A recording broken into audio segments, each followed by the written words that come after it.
빈손으로 내 곁에 있거든.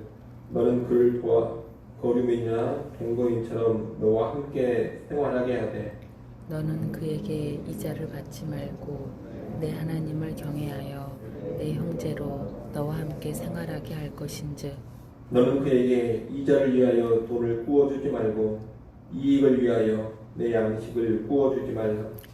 나는 너의 하나님이 되며 또 가나안 땅을 너희에게 주려고 애굽 땅에서 너희를 인도하여 낸 너희의 하나님 여호와이니라. 너와 함께 있는 내 형제가 가난하게 되어 내게 몸이 팔리거든 너는 그를 종으로 부리지 말고 품꾼이나 동거인과 같이 함께 있게 하여 희년까지 너를 섬기게 하라. 그때에는 그와 그의 자녀가 함께 내게서 떠나 그의 가족과 그의 조상의 기업으로 돌아가게 하라. 그들은 내가 애굽 땅에서 인도하여 낸 내 종들이니 종으로 팔지 말 것이라. 너는 그를 엄하게 부리지 말고 내 하나님을 경외하라. 내 종은 남녀를 막론하고 내 사방 이방인 중에서 취할지니 남녀 종은 이런 자 중에서 사올 것이며 또 너희 중에 거류하는 동거인들의 자녀 중에서도 너희가 사올 수 있고 또 그들이 너희와 함께 있어서 너희 땅에서 가정을 입은 자들 중에서도 그리할 수 있은즉 그들이 너희의 소유가 될지니라. 너희는 그들을 너희 후손에게 기업으로 주어 소유가 되게 할 것이라. 이방인 중에서는 너희가 영원한 종을 삼으려니와 너희 동족 이스라엘 자손은 너희가 피차 엄하게 부리지 말지니라. 만일 너와 함께 있는 거류민이나 동거인은 부유하게 되고 그와 함께 있는 내 형제는 가난하게 되므로 그가 너와 함께 있는 거류민이나 동거인 또는 거류민의 가족의 후손에게 팔리면 그가 팔린 후에 그에게는 속량받을 권리가 있나니 그의 형제 중 하나가 그를 속량하거나 또는 그의 삼촌이나 그의 삼촌의 아들이 그를 속량하거나 그의 가족 중 그의 살부치 중에서 그를 속량할 것이요 그가 부유하게 되면 스스로 속량하되 자기 몸이 팔린 해로부터 희년까지를 그 산자와 계산하여 그 연수를 따라서 그 몸의 값을 정할 때에 그 사람을 섬긴 날을 그 사람에게 고용된 날로 여길 것이라. 만일 남은 해가 많으면 그 연수대로 팔린 값에서 속량하는 값을 그 사람에게 도로 주고 만일 희년까지 남은 해가 적으면 그 사람과 계산하여 그 연수대로 속량하는 그 값을 그에게 도로 줄지며 주인은 그를 매년의 사꾼과 같이 여기고 내 목전에서 엄하게 부리지 말지니라. 그가 이같이 속량되지 못하면 희년에 이르러는 그와 그의 자녀가 자유하리니 같이 봅니다. 이스라엘 자손은 나의 종들이 됨이라. 그들은 내가 애굽 땅에서 인도하여 낸 내 종이요 나는 너희의 하나님 여호와이니라. 아멘. 오늘 본문은 희년과 연관해서 가난한 형제에 관한 규례를 알려주고 있습니다. 이 규례와 연관해 먼저 할 것은 이스라엘 백성과 이방인을 구별하고 있다는 겁니다. 본문에서 형제라고 지칭되는 대상은 같은 이스라엘 민족, 동족을 가리킵니다. 그리고 거류민, 동거인으로 지칭되는 대상은 이스라엘 땅 안에 들어와서 살고 있는 이방인들을 가리킵니다. 이스라엘 백성은 거류민, 동거인들도 기본적으로 사랑을 해야 하지만 특히 형제된 동족 이스라엘을 더 사랑해야 합니다. 그래서 희년법을 보면 거류민, 동거인들보다 더 나은 혜택을 동족인 형제에게 베풀도록 합니다. 먼저 35절부터 38절에서는 가난한 형제에게는 이자 없이 돈이나 양식을 빌려주라고 합니다. 이방인들에게는 빌려주고 이자를 받을 수 있습니다. 그러나 가난한 형제에게는 빌려주되 무이자로 빌려줘서 형제의 어려움을 덜어주라는 겁니다. 39절부터 46절은 가난한 형제가 더 가난하게 되어서 종으로 팔렸을 때의 상황입니다. 심한 가난으로 형제가 몸이 팔린다면 비록 종이기는 하지만 종처럼 부리지는 말라고 합니다. 39절 하반절에 너는 그를 종으로 부리지 말고 이렇게 말씀합니다. 이 말은 혹독하게 부리지 말라는 뜻입니다. 그리고 이 종으로 팔린 동족은 희년이 되면 모두 해방을 시켜줘야 합니다. 그런 이스라엘 동족은 영원한 종이 되지 않습니다. 희년이 되면 자유를 누리기 때문입니다. 그에 비해 이방인들은 영원히 종으로 삼을 수 있습니다. 44절로 46절 말씀이 그것을 말하고 있습니다. 이방인을 종으로 삼을 경우에는 그 이방인 종은 영원히 자기 소유가 됩니다. 이방인 종은 희년이 되더라도 해방시키지 않는 겁니다. 47절로 55절은 가난한 형제가 종으로 팔린 경우에 속량을 해주는 규례입니다. 가난한 형제가 종으로 팔릴 경우 그의 형제나 삼촌 또는 사촌이 값을 주고 그 형제를 자유케 해줘야 합니다. 이것을 속량한다고 합니다. 종의 몸값을 지불해서 자유인이 되게 해주는 겁니다. 이것이 친형제나 가까운 친족이 마땅히 감당해야 될 의무입니다. 만약 친형제나 가까운 친족이 그렇게 할 수 있는 경제적인 여력이 없다면 자기 스스로 돈을 모아서 스스로 몸값을 지불하고 자유케 될 수가 있습니다. 그것도 안 된다면 이제 희년까지 기다려야 합니다. 희년이 되면 값을 지불하지 않고 종노릇에서 해방되어 자유인이 됩니다. 이렇게 다양한 방식으로 결국 자유인이 되게 하는 것은 이스라엘 백성은 본질상 하나님의 종이기 때문입니다. 42절 말씀을 여러분이 한번 읽어보십시오. 42절 말씀 읽습니다. 그들은 내가 애굽 땅에서 인도하여 낸 내 종들이니 종으로 팔지 말 것이라.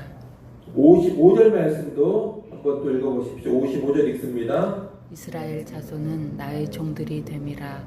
그들은 내가 애굽 땅에서 인도하여 낸 내 종이요 나는 너희의 하나님 여호와이니라. 아멘.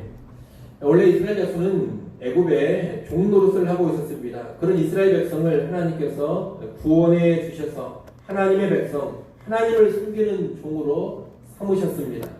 출애굽을 통해 구원받은 이스라엘 백성들은 본질상 하나님의 종들인 겁니다. 이런 이스라엘 자손이 사람의 종이 되어 살아가는 것은 합당하지가 않습니다. 그래서 하나님은 이스라엘 백성이 영속적으로 다른 누군가의 종이 되는 것을 막습니다.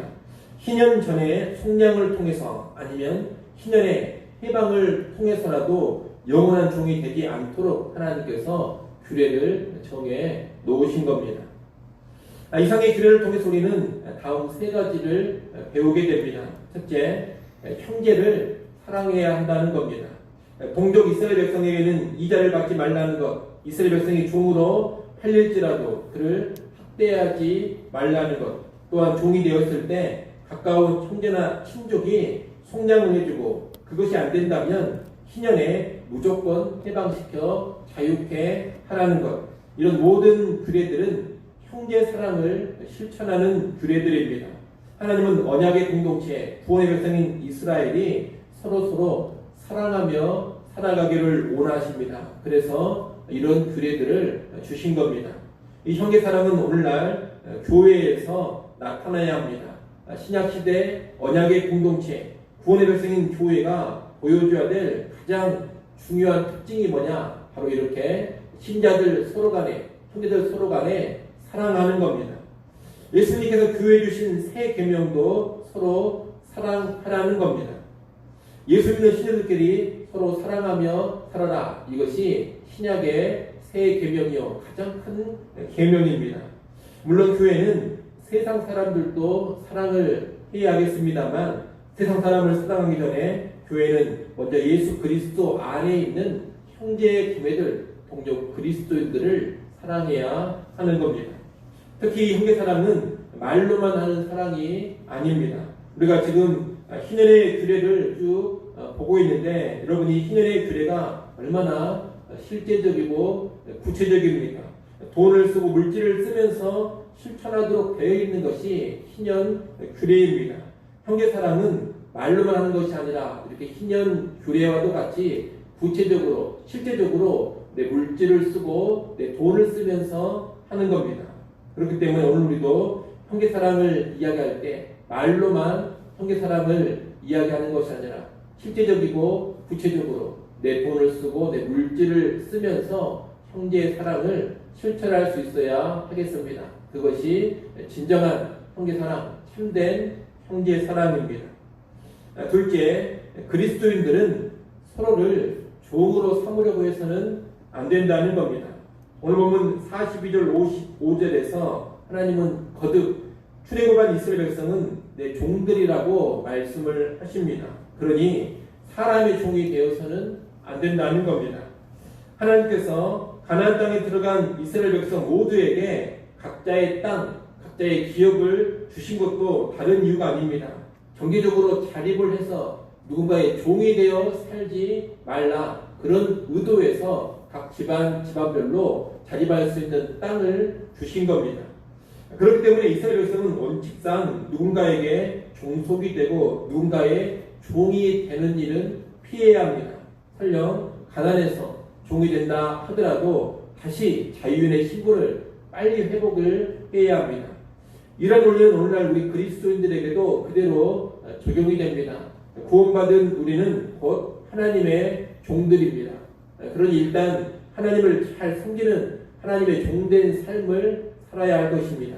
그와 더불어 우리는 하나님이 아닌 다른 누군가의 종이 되어서는 안 됩니다. 물론 우리는 섬겨준다는 차원에서 서로 종이 된다, 그런 말을 합니다. 그러나 이것은 섬김의 차원에서 이야기하는 것이지 실제로 상대방이 나의 주인이 된다, 그런 뜻은 아닙니다. 우리의 주인은 오직 하나님 한 분뿐입니다. 그렇기 때문에 사람의 종이 되어서 사람에게 종속되어 살면 안 됩니다. 사람의 종이 된다는 것은 어떤 사람에게 종속되어서 자유의지를 상실해버리고 그 사람이 시키는 대로만 살아가는 것을 의미합니다. 우리는 그런 종이 되어서는 안 된다는 겁니다. 성도들이 교회 지도자의 종이 되거나 부교역자가 담임 목사의 종이 되어서는 안 됩니다. 또한 담임 목사를 비롯한 목회자들이 교회의 종이 되어서, 성도의 종이 되어서 살아가는 것도 안 됩니다. 우리는 오직 하나님께 속한 하나님의 종들입니다. 그러니 누군가를 내 종으로 삼으려고 해서는 안 됩니다. 또한 누군가에게 종속된 그런 종 같은, 노예 같은 신앙생활을 해서도 안 됩니다. 우리 모두는 자유인으로서 각자가 하나님 앞에 서 있어야 합니다. 자유인으로 하나님 앞에 서서 또 하나님의 종으로만 서서 자유로운 의지를 가지고 하나님 뜻 안에서 각자의 신앙생활을 해가야 하는 겁니다. 그것이 바로 하나님께서 원하시는 모습입니다. 여러분, 신앙생활이 잘못되면 사람이 종이 되고 지도자의 종이 되어서 대단히 종속적이고 불종적인 그런 신앙생활을 하게 됩니다. 그것은 건강한 신앙생활이 아니고 병든 신앙생활입니다. 하나님은 모든 신자들이 하나님 앞에 서서 하나님의 종으로만 존재하면서 자유로운 양심을 가지고 신앙생활 하기를 원하시는 겁니다. 읽고 기억하시고 그 어떤 다른 사람의 종이 아닌 하나님의 종으로만 신앙생활을 할 수 있는 여러분이 되시기를 바랍니다. 마지막 세 번째로 예수 그리스도께서 진정한 희년의 성취자가 되신다는 겁니다. 희년은 자유의 해요, 해방의 해입니다. 가난하고 억눌리고 힘들게 살던 사람들은 희년을 기다리게 됩니다. 원래 가난해서 토지가 팔리고 집이 팔리고 나아가 몸이 종이 되어 팔리면 주변의 형제나 친족이 그 문제를 해결해 줘야 합니다. 그렇게 해결해주는 형제나 친족이 없다면 스스로의 힘으로 돈을 마련해서 해결을 해야 합니다. 그런데 그것도 안 되면 희년까지 기다려야 하는 겁니다. 희년이 되면 땅도 돌려받고 집도 돌려받고 종살이에서 해방도 됩니다. 그래서 그 어디에서도 도움을 받지 못하는 가난한 사람들은 이 희년 하나를 간절히 기다리는 겁니다. 그런 의미에서 희년은 아무런 소망이 없는 가난한 사람들을 하나님께서 직접 구원해 주시는 제도입니다. 사람 가운데 도와줄 자가 없고 자기 힘으로도 안 되기 때문에 하나님께서 주도적으로 나서서 회복시켜 주는 것이 바로 희년이라는 겁니다. 이 희년을 통해 구원을 주시는 분이 바로 여호와 하나님이십니다. 이 희년의 구원 개념이 예수 그리스도에게 그대로 적용이 되어집니다. 하나님은 무기력한 죄인들을 위해서 구원자이신 예수 그리스도를 보내주셨습니다. 그리고 십자가의 피 흘림을 통해서 죄값을 치러주시고 죄로부터 우리를 구원, 속량해 주셨습니다. 자기 목숨을 내어주는 것이 최고의 사랑인데 예수님은 자기의 목숨을 내어주는 그 사랑으로 우리의 속량자, 우리의 구속자가 되어주신 겁니다. 우리는 이 사랑이 충만한 구속자이신 예수님으로 인해서 죄의 곤고함과 비참에서 자유를 누리고 희망을 얻게 되는 겁니다. 여러분, 아무도 해결해 줄 수 없는 우리의 죄의 문제, 나의 죄의 곤고함을 누가 해결해 주시느냐? 목숨을 주시기까지 나를 사랑하시는 참된 구속자, 유일한 구속자인 예수님께서 해결을 해주십니다. 구약의 희년은 바로 이 예수님이 사랑으로 이루실 구원을 예표해 주는 겁니다. 이를 하시고 희년을 통해서 다시 예수 그리스도를 바라보시고 희년 예표하는 예수 그리스도를 의지해서 모든 죄의 짐으로부터 자유하는 그런 주의 백성 될 수 있기를 간절히 소원합니다. 기도하겠습니다.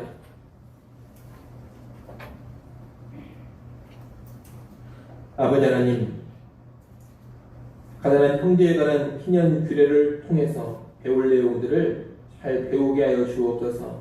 형제를 사랑하는 삶 살아가기를 원합니다. 또한 오직 하나님의 종이 되어서 자유인의 삶을 살아가기를 원합니다. 아울러 희년이 궁극적으로 예수 그리스도를 예표한다는 것을 잘 깨닫게 하셔서 희년의 규례들을 통하여 다시금 예수 그리스도의 구원을 묵상하고 깊어져가는 우리 모두가 되게 하여 주시옵소서. 아버지 하나님, 또 이 시간 하나님께 나와 기도합니다. 우리의 기도 소리를 들으시고 은혜 내려주시기를 간절히 바라고 원합니다. 때를 따라 돋는 은혜를 다시금 받아 누리는 복된 새벽 시간이 되게 하여 주시옵소서. 아버지 하나님, 또 우리에게 귀한 주일을 허락하셔서 감사를 드립니다.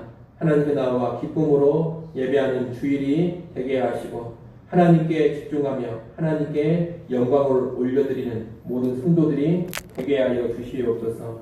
예배에 온 한 사람 한 사람 주의 성령으로 충만하게 하시고 주의 능력으로 붙잡아 주시옵소서. 또한 우리 유치부, 유초등부, 중고등부, 청년 모임에도 하나님의 은혜가 충만하게 임하게 하여 주시옵소서. 우리 주일학교와 청년세대가 하나님의 은혜 안에 더욱더 든든한 하나님의 사람들로 변화되고 세워져 가게 하여 주시옵소서. 오늘 모든 임정을 주님께서 앞세하시고 주관하여 주시기를 원하오며 예수님의 이름으로 기도드리옵나이다.